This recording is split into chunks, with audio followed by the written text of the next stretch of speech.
नमस्कार, आप सभी का एक बार फिर से बहुत बहुत स्वागत है। सो फ्रेंड, जैसा कि आपको पता ही है कि 28 और 29 अक्टूबर को लगने वाला है इस साल का आखिरी चंद्र ग्रहण, जो कि शरद पूर्णिमा को लगने वाला है।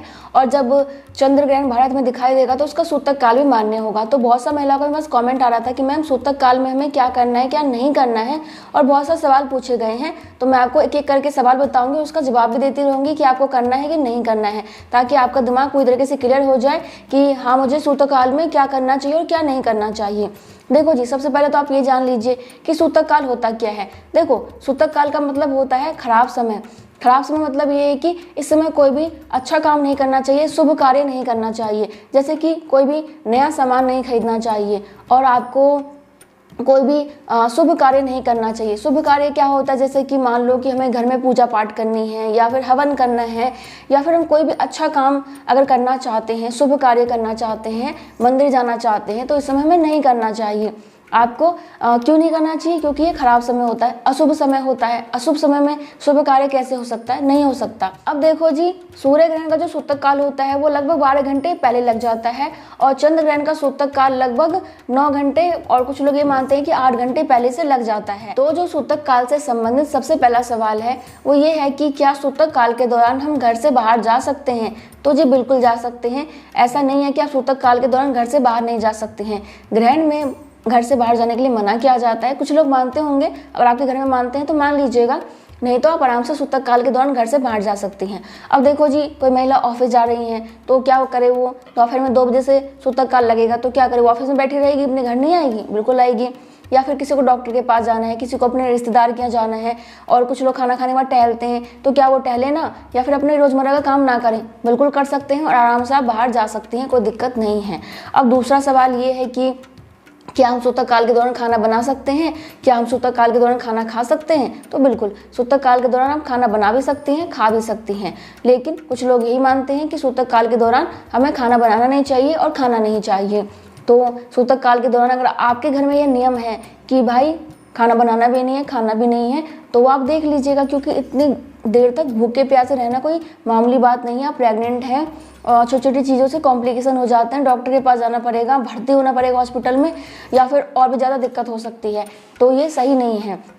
अगर आपके घर में नियम भी है ना कि सूतक काल में खाना बनाना नहीं है, खाना नहीं है, तो ये करो कि दोपहर में सूतक काल लगने से पहले ही खाना बना लो और उसमें तुलसी के पत्ते रख दो। तुलसी का पत्ता रखने से ये होगा कि आपका खाना दूषित नहीं होगा, खराब नहीं होगा, और आप आराम से सूतक काल के दौरान और ग्रहण के दौरान भी खाना को खा सकती हैं। इसके अलावा आप पीने के पानी में भी तुलसी का पत्ता रख दीजिए, ताकि आप आराम से पानी भी पी सकें, क्योंकि बहुत सी महिलाओं को दवाई भी लेनी होती है, तो इतना देर भूखे और प्यासे रहना संभव नहीं है। तो ये गलती मत करना।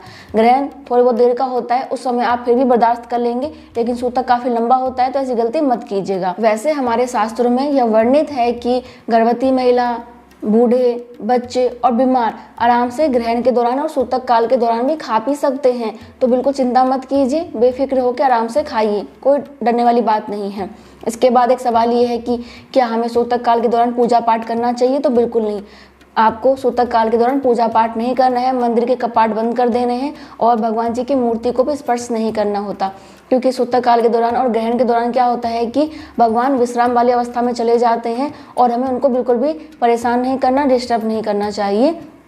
तो इसीलिए पूजा पाठ नहीं करना होता है, और आपको भगवान जी की मूर्ति को भी स्पर्श नहीं करना होता है। इस चीज़ का ध्यान रखिएगा। बाकी आप मंत्रों का जाप कर सकते हैं, इसमें कोई दिक्कत नहीं होगी, और ये कर सकते हैं, ठीक है। इसके बाद एक सवाल ये है कि क्या हम सूतक काल के दौरान सो सकते हैं? अब देखो जी, ग्रहण आपका लगेगा रात में 1:25 से। बहुत सारे लोग 9-10 बजे सो जाते हैं, तो क्या वो सोएंगे नहीं? बिल्कुल सोएंगे। आप सूतक काल के दौरान आराम से सो सकती हैं। कहीं भी ऐसा कोई नियम नहीं है कि सूतक काल में सोना नहीं चाहिए। आप आराम से सूतक काल के दौरान भी सो सकती हैं। मेरे पास एक कमेंट ये भी आया हुआ है कि क्या हम सूतक काल के दौरान मोबाइल फ़ोन का इस्तेमाल कर सकते हैं? तो बिल्कुल कर सकते हैं। मोबाइल फ़ोन का इस्तेमाल करने की कोई मनाही नहीं है कि आप सूतक काल में मोबाइल फ़ोन का इस्तेमाल नहीं कर सकते हैं। देखो, ग्रहण में क्या होता है कि हमारा जो वातावरण है थोड़ा सा सेंसिटिव हो जाता है। गर्भवती महिलाओं का इम्यून सिस्टम स्ट्रांग नहीं होता, तो वो जल्दी से बीमार हो जाती हैं। इसलिए क्या होता है कि मोबाइल फ़ोन का इस्तेमाल करने से आंखों पे जोर पड़ता है, या फिर टीवी देख रहे हैं तो आंखों पे जोर पड़ेगा, दिमाग पे जोर पड़ेगा, तो आपको इससे सर में दर्द, आंखों में दर्द की परेशानी हो सकती है, इसलिए मना किया जाता है। लेकिन सूतक काल में आप मोबाइल फ़ोन का इस्तेमाल कर सकती हैं, कोई दिक्कत नहीं है। अब देखो जी, बहुत देर तक इस्तेमाल करेंगे तो वैसे भी परेशानी होगी, लेकिन ज़रूरी है आप 2-4 घंटे देख रही हैं दिन भर में तो कोई दिक्कत नहीं है, इतना तो सभी देखते हैं, तो आराम से देख लीजिएगा। और इसके बाद एक सवाल ये भी है कि क्या हमें ग्रहण काल के दौरान ही सूतक काल में भी पेन पेंसिल का इस्तेमाल नहीं करना है, मतलब कि नुकीली चीज़ों का इस्तेमाल नहीं करना है, या फिर चाकू छुरी का इस्तेमाल नहीं करना है, सुई का इस्तेमाल नहीं करना है? तो देखो जी, ऐसा कुछ भी नहीं है। आप सूतक काल में इन सभी चीज़ों का इस्तेमाल कर सकती हैं, केवल ग्रहण में नहीं करना होता।